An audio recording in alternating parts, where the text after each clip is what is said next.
Appuntamenti in agenda per sabato 15 luglio. A Villa Vicini di Zoagli è in programma la tavola rotonda sul Parco Nazionale di Portofino, opportunità per i territori o limitazioni, lavori al via dalle 10. Taglio del nastro a Chiavari per un nuovo mezzo di protezione civile per la Croce Verde di Chiavari alle 10:30 nella sede della pubblica assistenza in via Piacenza. Terza edizione del Salotto Corale Ligure. Alle 15:45 nella Sala del Castello di Varese Ligure si parlerà di composizioni e interpretazioni corali con Massimo Corso, Alessandro Buggiani e Giacomo Monica.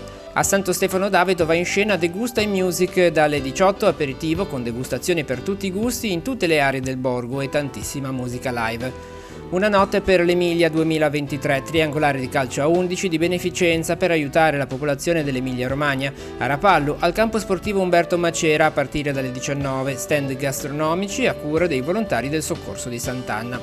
A Caserza Ligure torna la sagra del pan fritto di Francolano che quest'anno taglia al traguardo della 7ª edizione. Alle 19:30 è prevista l'apertura degli stand gastronomici. Dalle 21 musica, balli e discoteca sotto le stelle con il DJ Roberto Geocerchi.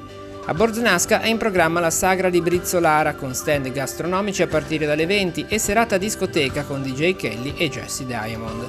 A Rapallo serata finale del talent show Rapax Young Summer Contest. Alle 21 al teatro all'aperto di Villa Tigullio l'esibizione dei 18 finalisti, tutti giovani di età compresa tra i 14 e i 30 anni. In occasione dei 170 anni della sua fondazione, concerto del Corpo Bandistico Città di Lavagna. Alle 21 in Piazza della Libertà. Nuovo appuntamento estivo al Marina Resort Calata Ovest di Chiavari. Alle 21 torna la compagnia teatrale Scena Madre con lo spettacolo Libera Tutti, riflessione graffiante e ironica sullo sport.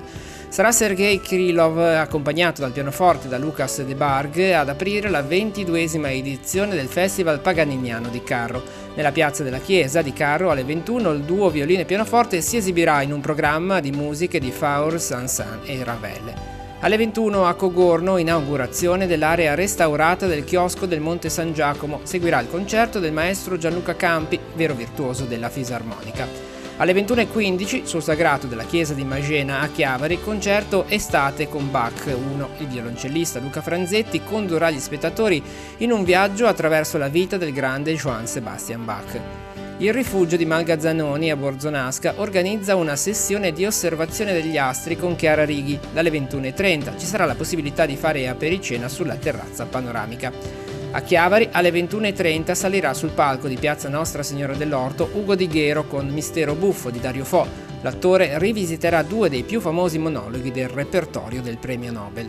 A Camogli torna per la sua terza edizione la rassegna Parole e Voci sul Mare che anticipa il Festival della Comunicazione. Alle 21:30 nella terrazza sul mare Federico Rampini parlerà su Il mondo visto dal grande sud globale. Musica al chiaro di luna sul sagrato della chiesa di Lorsica a partire dalle 21:30 concerto del coro Daneo di Genova diretto da Gianni Martini che eseguirà brani pop rock anni 60-70 in collaborazione con la parrocchia di Santa Maria. A Chiavari va in scena la festa marinara che si svolge in via dei Velieri a partire dalle 21:30, una sorta di prequel del Palio Remiero con intrattenimento musicale di Marco Delta e DJ Falcetta. Proseguono gli incontri della rassegna Sotto il Campanile a San Michele di Pagana a Rapallo. Alle 21:30 in giardino Carlo Altomonte, professore associato di economia all'Università Commerciale Bocconi di Milano, spiegherà come l'identità dell'Europa sarà chiave nel delineare il futuro contesto globale. Infine alle 21:30 a Santa Margherita Ligure sul maxi schermo di Piazza Caprera verrà proiettato il film Il Volpone del 1988 con Paolo Villaggio, Enrico Montesano ed Eleonora Giorgi.